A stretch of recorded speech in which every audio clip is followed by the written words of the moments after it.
screen just so everyone's aware. And yeah, obviously, thanks everyone for jumping on. I always do like to have these as kind of more smaller group events to knowledge share about the topics that we're covering. For a little housekeeping, I'm Parker Pell, one of the co-founders of Company Scholars.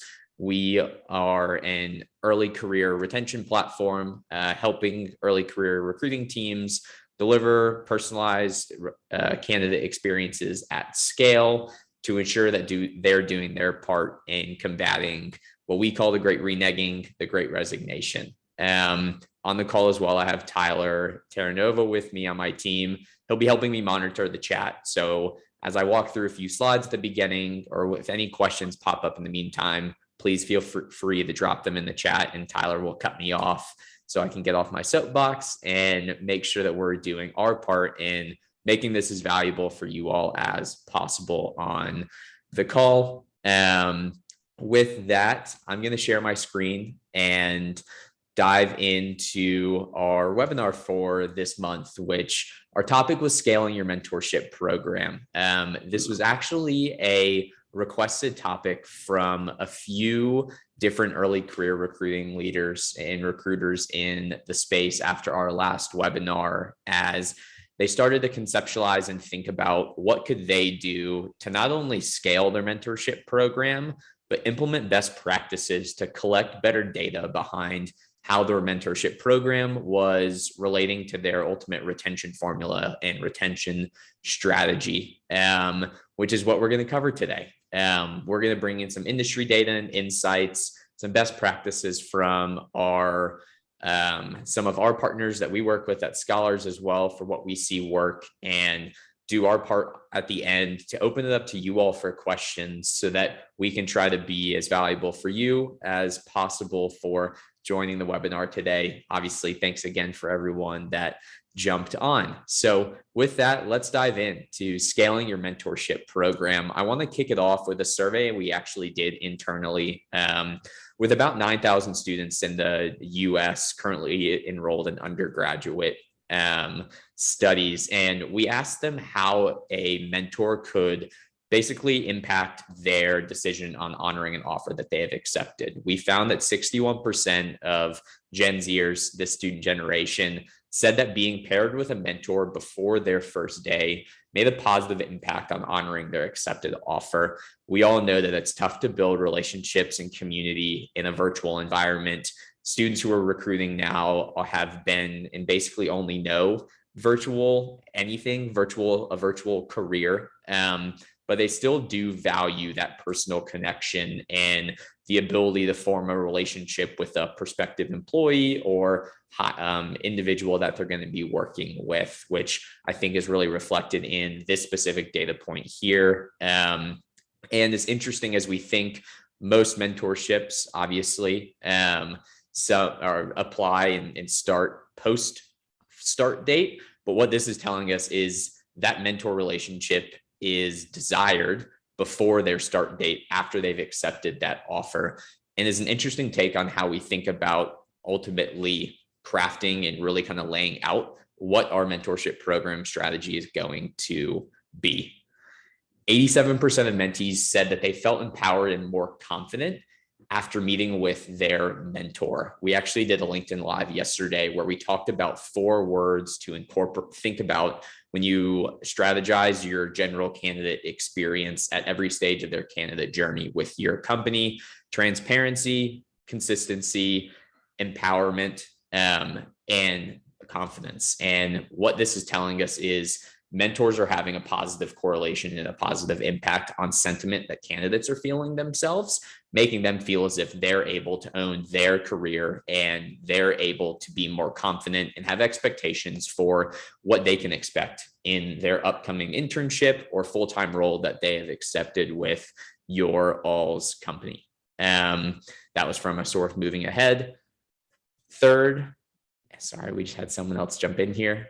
Third, 89% of people who have been previously mentored will also go on to mentor others. As you think about scaling your mentorship program, there's a lot of questions around how you can build your quote unquote mentor pipeline through internal referrals and ensure that you have the capacity of mentors to be able to meet the needs of the candidates that are seeking mentors that you all are bringing into your programs. A really good practice that some of our partners take is utilizing former interns or former mentees in this scenario to be mentors for future hires that we have. And as we think about who better to speak about and understand the good and the bad from a mentorship standpoint and the best practices standpoint than someone who has been previously mentored, has had a successful mentorship experience, and can speak to that positive impact to that incoming hire that we have coming in, so that ultimately they can have that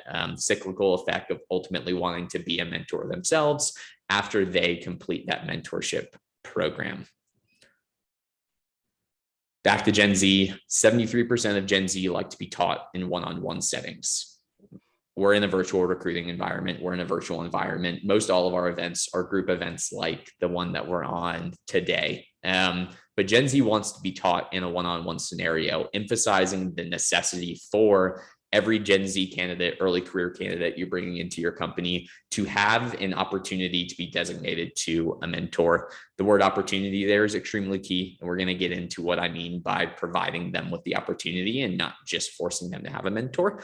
But the idea around this one-on-one individual who can show them and teach them what they should do and what they shouldn't do as an employee at your company will make that candidate in this generation feel as if they are learning how they want to learn, which ultimately, as we're thinking about scaling a mentorship program that is catered to the generation and to the audience of those mentees, it's imperative that we think about how they want to learn, how they want to be taught, and how we can almost make the mentees feel as if they are in the driver's seat for their mentorship experience. But we're laying the foundation on the front end strategically with the mentors to cater to what ultimately and how they want to be communicated with.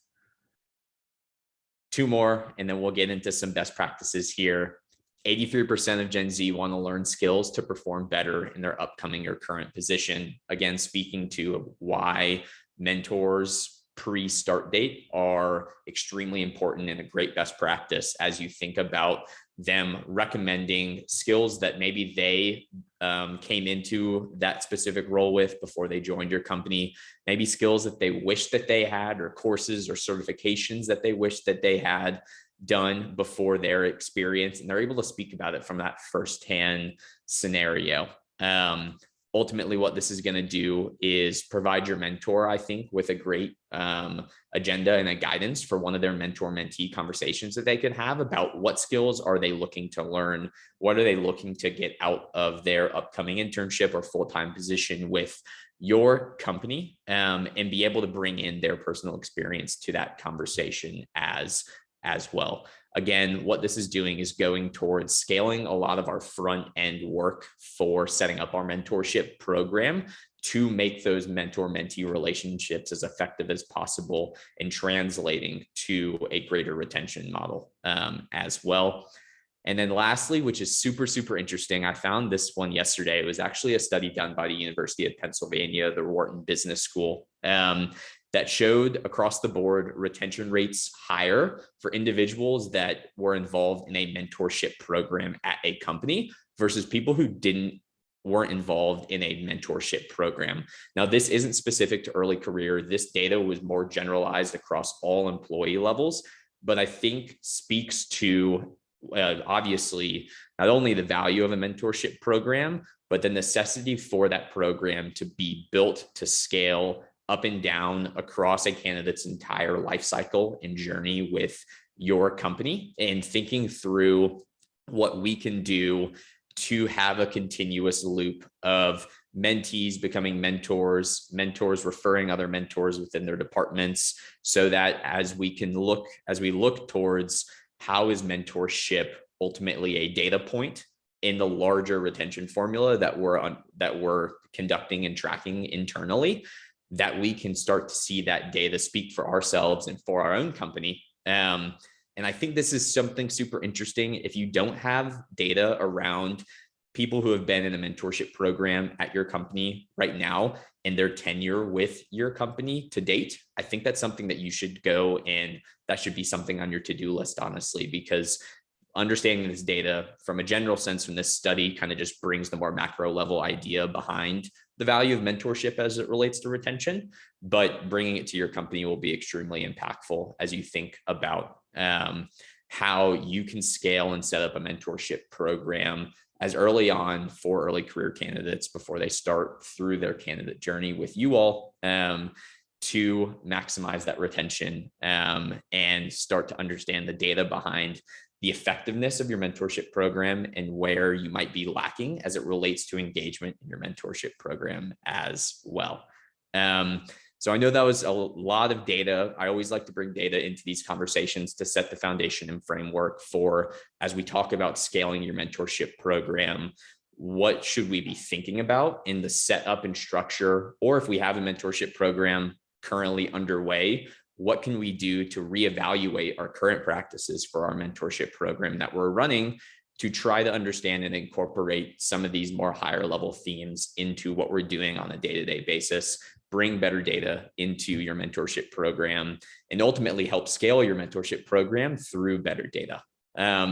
So as we talk about scaling your mentorship program, if you don't have a program, obviously it can be a pretty daunting task to start a mentorship program from scratch. If you do have a mentorship program, you probably have a lot of good things in place, but you might be looking in terms of how can we scale our efforts for fueling our mentor pipeline, increasing our feedback loops and mechanisms, emphasizing our data that we're collecting on how those mentor pairings are actually translating to our retention formula. I like to break down a mentorship program from conception in really kind of 3 stages: launching your program, pairing your mentors and mentees, and then ultimately monitoring your program. This is something that's coming from a few of our partners and relates really to taking a step back and understanding from a macro level, what are our stages of our mentor program? And at the end of the day, at every stage, what is that certain experience, and what are the data points that we're collecting at these 3 stages to help to scale and iterate our mentorship program for the future. Side note here, and then I'm going to drink some water really quick. We'll be sending all of these slides to you all afterwards, just so you all have all of this information. Tyler will be sending that out to everyone that attended today via email, so that you have all of this in place. As I take my sip of water. And awesome. So let's dive into the 3 stages of a mentorship program from our kind of conception and what components of each of those programs kind of entail. So we'll start with launching your program. There's a variety of different ways that you can think about launching a mentorship program or iterating on your current mentorship program. On our last webinar, actually, Ashley Silva from Global Atlantic Financial Group talked about how they utilize senior mentors and junior buddies to drive retention. I thought this was something super interesting that we hadn't heard about, but I love the idea as it relates to bringing different perspectives into your mentor-mentee relationships. I think that those different perspectives are going to provide different points of value for candidates in terms of what they're looking to get out of their mentorship experience. And it's okay to use either or. If you have the ability to use both, obviously you can do so as well. But at the end of the day, for them, they have their senior mentors talk about everything from internal mobility, career growth, and development, where their junior mentors are more practical, providing more snapshot personal advice. They might have probably just gone through a similar experience that the candidate that's incoming is going to be going through as well. And pairing those 2 different perspectives, it can paint a really holistic picture for not only the candidate, but also paint a holistic picture for our recruiting teams as we think about the data behind what those 2 perspectives are bringing to the candidate. What is that mentee drawn to more versus less? And how can we tailor that communication based on their preferences for what they're looking to get out of their mentor relationship? to drive that maximum engagement and provide them a personalized candidate experience. As you think about launching your program, I advocate for early and often for mentors to apply to your process, using an omni-channel approach as it relates to seeking out mentors. If you don't have just a laundry list of people who are like, I would love to be a mentor, you're starting from scratch, or you are looking to just kind of broaden the scope of who potentially could be a mentor, use everything from Teams and email, reaching out to managers, asking them who on their team they think would be a great leader for a mentee, and using some sort of like internal wiki post that you all might have. I think an application is imperative. I don't think that we should just be kind of willy-nilly reaching out to mentors and saying, hey, do you want to be a mentor for 5 individuals? I think that the application, it's not something strenuous or overly kind of like a full-blown like job application, but what this application should do is provide your team with a context for what that mentor could bring to the table for specific mentees. What previous experience, what leadership, thoughts, and advice do they believe that they can provide to a mentee? It's as simple as like a 3 or 4 question application, to show you, one, has this mentor that's applied been a mentee or a mentor previously, and what do they say about that experience? But 2, using those answers in that application process to fuel our next slide, which is around our mentor and mentee pairing, to ensure that those pairs are obviously the best possible.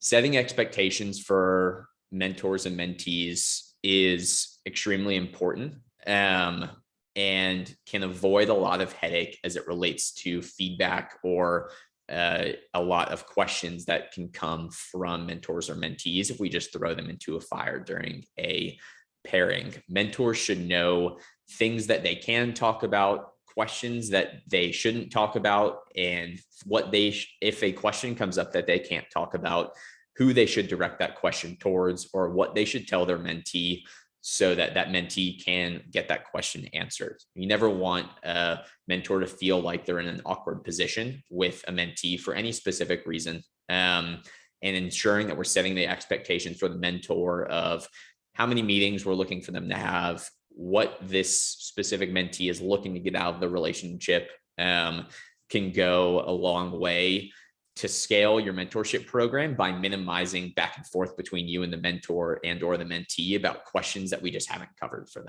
them.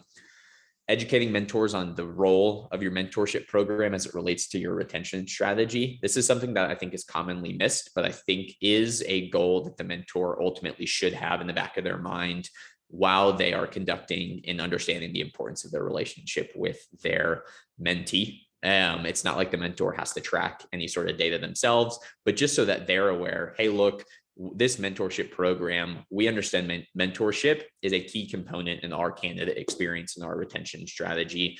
You're helping us deliver that, and we thank you for that. Here are the tools to do so and execute on this relationship. And if you have any questions, let us know in the meantime.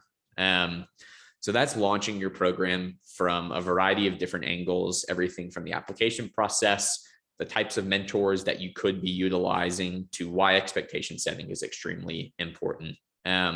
Some of the common goals that we see for mentors and mentees are, from a mentor, gaining new perspectives, enhancing their active listening, recognizing them as like an internal advisor or champion for your company. These are goals, or things that, if you are struggling to fill your mentor pipeline, can ultimately help from an outreach perspective, using that omni-channel approach to showcase why mentors are imperative for not only the company's growth, but also can benefit them from a personal level as well. And then kind of the main goals for mentees that we hear across the board: networking, learning your workplace culture, development from a skills and a professional perspective, and career growth. Now, I talked about that mentor application. Understanding the mentor's goals from that application will help you to ultimately pair mentors with mentees based on what each of them are looking to get out of those relationships. It's extremely important that we think about who the mentee is looking for, but also who the mentor is looking for. It shouldn't be a mentor chooses their mentees or a mentee gets to choose their mentors. We should make sure that we're checking in with both parties before that pairing happens. And if we know that the goals of both parties are aligning beforehand, and it can put us in a great position as it relates to ultimately kind of getting the most effective mentorship out of that relationship. So just a few examples and goals that we commonly see with successful mentorship programs, ultimately relating towards mentor pairing and mentor-mentee pairing, which is kind of the second component of how we kind of visualize a scalable mentorship program. As I said, give mentors and mentees a say in who they're paired with.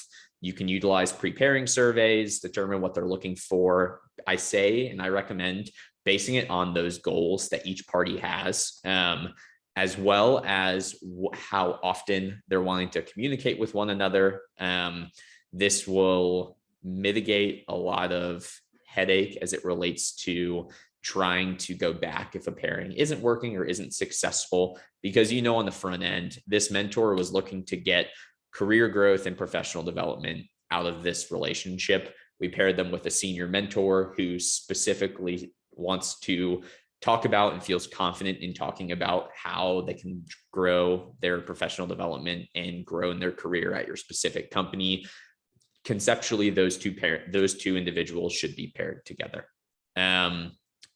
So once we've made this pairing, we've used this pre-pairing survey. We like to recommend for the mentors to reach out to the mentees. It goes back to that psychological understanding of the mentee feeling like the mentor truly cares about them. Providing the mentor with a template for outreach is completely fine. It makes it easier on the mentor, helping scale that relationship and get it started when we want it to. But what it is doing is showing that mentee that this individual, whether senior or junior, is invested in being there for them at whatever point in their candidate journey that they are with you all.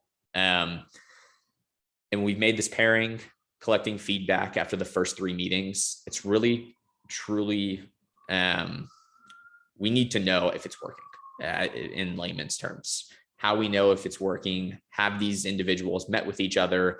What has the feedback been and the sentiment from both parties? Is it good? Is it bad? How are those conversations ultimately going? And is there anything that we need to do from our team's perspective to change the pairing or try to figure out if there's anything that we need to address so that we don't have an ineffective relationship going on in our mentorship program? Because that would, again, that could put strain on our future mentor pipeline, strain on the general mentorship program's reputation internally across the company. And these are all surveys that should be set up on the front end and can be simply just emailed out to individuals, notified them after each meeting. The third and final part of your mentorship program is the monitoring piece, which is where data comes into play. As I mentioned, we want to scale our mentorship program. We need to utilize and gather data through surveys, if it's the easiest way possible for you all to understand, are these meetings occurring? How often are these meetings occurring between the mentors and mentees? What is the sentiment between and after each meeting from both sides of the spectrum? Is there anything that we could be doing differently or the mentee isn't getting?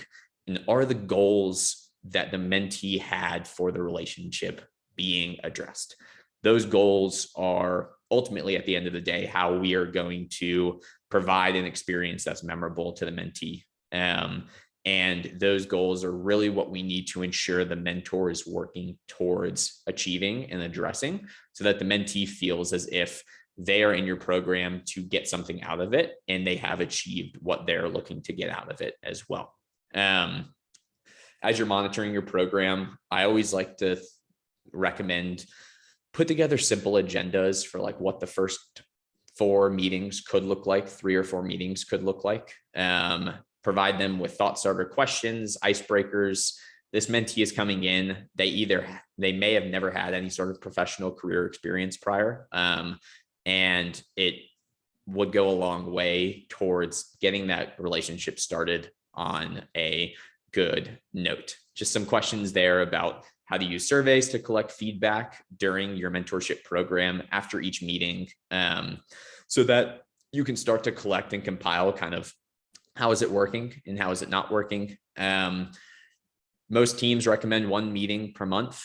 And we just had someone else join in. Most teams recommend one meeting per month. I think that is a completely fine cadence as it relates. And have your mentor set expectations with the mentee about how often outside of that one meeting they can communicate. They can be communicated with if the mentee has supplemental questions or comments or thoughts that they want to pick the mentor's brain off of. And at the end of the day, tracking those kind of 5 data points that I just talked about will go a long way towards helping iterate and kind of ultimately scaling that mentorship program. And lastly, just a quote that I think kind of encapsulates a lot of what we covered today from the data side, and then kind of strategically how we can scale our mentorship program by being more proactive about setting it up on the front end.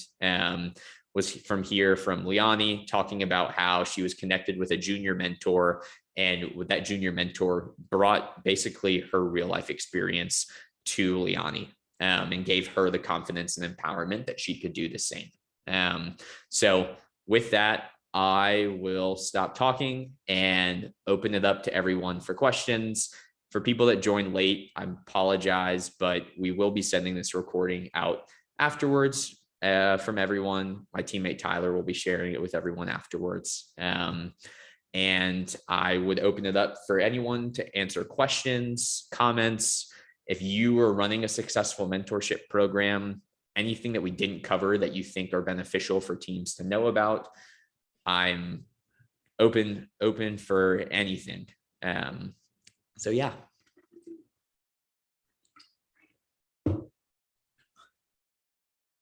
Do you have any tools or sites that you've seen successful in helping to, like, for the surveys or for other, collecting data or anything like that? Yeah. So I will shamelessly obviously plug our company Scholars. Teams execute mentorship programs through our platform. I'll say from a survey standpoint, we do know a lot of teams use like Google Forms. Obviously that can be tough from a scalability standpoint.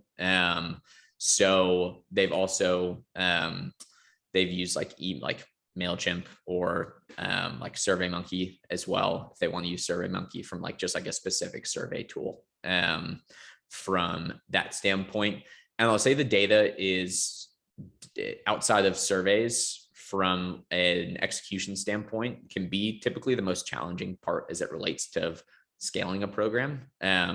Because at the end of the day, it can be tough to make sure that we're getting responses from mentors and mentees, which is why it's so imperative, I think, to not rely on manual communication when we are trying to get those surveys and have them scheduled to be sent out once our program kind of goes underway.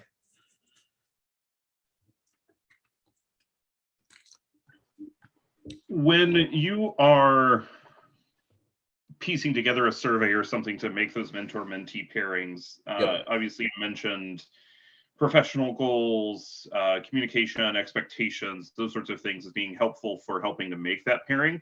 Yep. What other sorts of information would you recommend, or have you found useful or insightful for making those pairings? Yeah, I think another big one that is more recent that we're seeing teams incorporate are asking what type of individual the mentee or mentor are looking to be paired with. Do they want them to be from the same demographic? Do they want them to be age similar? Do they want them to be in a different department versus a specific department? I think that's a really big one that we're seeing right now. Because that should be ultimately on both sides to say that they want someone and they want for us to make them feel most comfortable. That would be a really big one from a demographical standpoint that I would say. And then also I think that the cadence is extremely important. We don't want to throw a mentor into a pairing with a mentee who wants to meet 3 times a month and the mentor doesn't have that bandwidth. Incorporating and, hey, in a relationship, how often would you want to meet face-to-face with your mentee or your mentor? Can show a lot as well from that standpoint. I think that's extremely important. So those are really 2 main things outside of more specifically the goals and kind of the skill standpoint. Great, thank you. Yep. I'll chime in to say I'm sorry I was late. No worries, Meeting Marlena. run long. Hey there. So missed most of the content, but super appreciative of putting this together, and excited to see the deck when I can look through it later. Yeah. Because I think for us, we're still early in our internship program history, and so any tips around kind of the mentorship now that we've gotten a few years under our belts, and we actually have interns who, it takes a couple years to build up interns who used to be at the company, came back full time, and can now mentor. So it's exciting to see that start to come to life. Certainly. Just, appreciate the content. Yeah, no, of course. And we'll be sending obviously the recording, Marlena, so that you catch everything that we walk through along with the deck. Awesome. Not saying you want to hear my voice for 25 minutes, but if you do, you can listen to my explanation of everything. But I think that's really imperative as you do start to see former interns now as full-time employees, taking that kind of leap to reaching out to them and laying out, hey, you had an ideal experience. We want to provide incoming hires at McDonald's with a similar experience. Would you be interested in being a mentor to help tell your story to mentees? If it isn't something that they're willing to do from a consistently full-time basis, ask them if they'll come and speak. Ask them if they'll record a video for you on their phone. Any sort of way, if it isn't an actual mentor-mentee pairing, that you can get that story and get their advice to life, I think will start to help kind of build stepping stones in the right direction from the standpoint of former interns now converted early entry-level employees to kind of help obviously contribute to your program. Yeah, one of the things that we did, because we didn't have the volume, we're probably getting to the point this summer where we're almost able to say we've got enough mentors to intern ratio. But before that, what we did was we'd have a panel during the internship. So we could at least get, even if they had just started a couple weeks before, we could at least get them connected and saying hi and answering questions and kind of building that connection, many to a few, before we can get to the one-on-one mentor pairing option. I love that. And it sparked one thing, Nathan, going back to your question. I think it's okay to leave it up to the mentors if they are willing to take on more than one mentee. Marlena, going to what you just said, that can be something that can be incorporated into a pre-pairing survey as well. Is if they are willing or interested in taking on more than one mentee, to ultimately, as Marlena, to go to your point, try to solve some of that kind of scale issue from a bandwidth and human capital standpoint.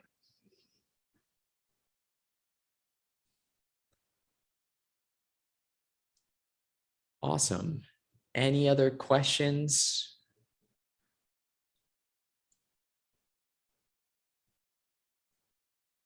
Okay. Well, hey, I know this was a small group event. I love it. Thank you so much, everyone, for attending today and for your questions. I hope that this was valuable and brought some color and context, not only to scaling your mentorship program, but how it can be a valuable piece of data as it relates to your overall retention strategy across the board. Tyler will be emailing you all with everything, the recording, as well as the deck today. Afterwards, please feel free to connect with me on LinkedIn, send me any questions or comments that you all have, and we will make sure to keep you all in the loop with our next upcoming webinar as well. If you have any ideas around or questions that you want answered on the next webinar, please let me know. I'm consistently open to feedback, how we can make these better for you all, and what we can do to make it as valuable as possible. And yeah, thank you again. Hope you all have a great rest of your week, and we will be in touch. Thanks, everyone. Thanks so much. Thank you. Thank you. Bye-bye.